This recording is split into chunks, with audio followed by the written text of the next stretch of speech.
वीर योद्धा नंतराम नेगी मलेथा की गौरव गाथा। उत्तराखंड के जौनसा लावर और सिरमौर क्षेत्र की धरती ने अनेक वीरों को जन्म दिया है, परंतु जिनका नाम लोक कथाओं, इतिहास और जनमानस में अमर हो गया, उनमें नंतराम नेगी का नाम स्वर्णाक्षरों में अंकित है। वे केवल एक योद्धा नहीं, बल्कि साहस, देशभक्ति और बुद्धिमत्ता के प्रतीक थे। जन्म और बाल्यकाल हरिपुर कुआनू मार्ग पर स्थित मलेथा गांव के एक साधारण किसान परिवार में लगभग 71 साल ईक में नंतराम नेगी का जन्म हुआ। माता के देहांत के बाद उनके पिता लाल सिंह ने कठिन परिस्थितियों में उनका पालन पोषण किया। बचपन से ही नंतराम साहसी, अनुशासित और देश प्रेम से ओतप्रोत थे। धार्मिक आस्था और कर्तव्यनिष्ठा उनके स्वभाव का हिस्सा बन चुकी थी। उनके दो भाई अजब सिंह और सबल सिंह भी वीर प्रवृत्ति के थे। उनकी निर्भीकता और पराक्रम को देखकर पिता ने उन्हें सिरमौर नरेश की सेना में भर्ती करा दिया। संकट का समय 1886 के आसपास एक भयानक संकट सिरमौर राज्य पर मंडराने लगा।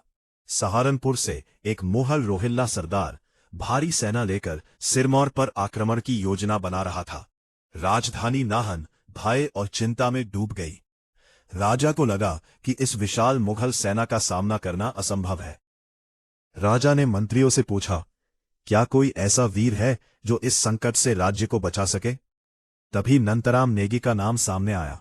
राजा और नंतराम नेगी उस समय नंतराम नेगी अपने गांव मलेथा में अवकाश पर थे।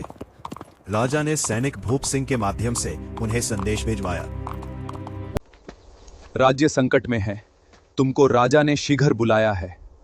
ही नंतराम ने अपने वृद्ध पिता और नवविवाहिता पत्नी से विदा ली और नाहन के लिए प्रस्थान किया।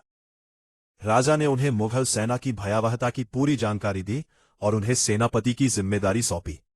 साथ ही राजा ने एक कठिन चुनौती भी रखी। यदि मुगल सरदार को सोते समय परास्त किया जाए तो यह राज्य की आन बान शान की रक्षा होगी। नंतराम ने यह चुनौती सहर्ष स्वीकार की और राजा को विजय का आश्वासन दिया। युद्ध की तैयारी चमकती तलवार के साथ घोड़े पर सवार हुए। उनके साथ भूप सिंह और अनेक कुशल सैनिक थे।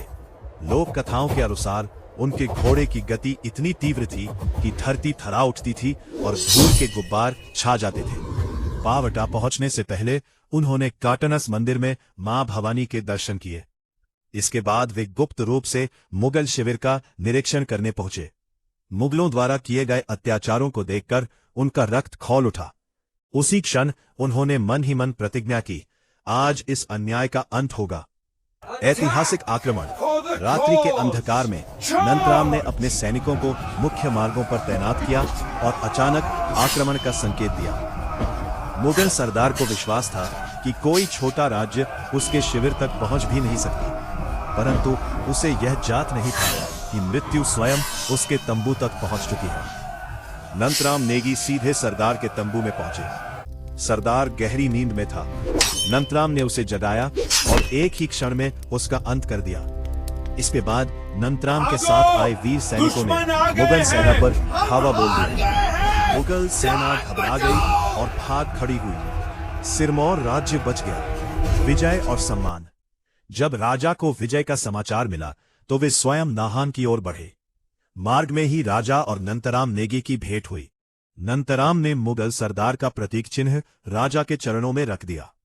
राजा अत्यंत प्रसन्न हुए। उन्होंने नंतराम को गले लगाया और कहा जाता है कि उन्हें गुलदार शेर की उपाधि से सम्मानित किया। साथ ही उन्हें 3 जागीरें मराज, शास, हिमाचल प्रदेश, कालसी क्षेत्र प्रदान की गई। अमर विरासत। इस विजय के बाद पूरे राज्य में उत्सव मनाया गया। आज भी मलेथा गांव में नंतराम नेगी के हथियार सुरक्षित रखे गए हैं और विजयदशमी के अवसर पर उनकी पूजा होती है। राष्ट्रीय स्वयंसेवक संघ के सेवा प्रकल्प द्वारा साहिया में उनकी एक विशाल प्रतिमा स्थापित की गई है। प्रत्येक वर्ष 7 नवंबर को नंतराम नेगी की स्मृति में मेला आयोजित किया जाता है। प्रेरणा। नंतराम नेगी की वीरता ने यह सिद्ध कर दिया कि साहस, बुद्धिमत्ता और दृढ़ निश्चय से कोई भी बड़ा संकट टाला जा सकता है।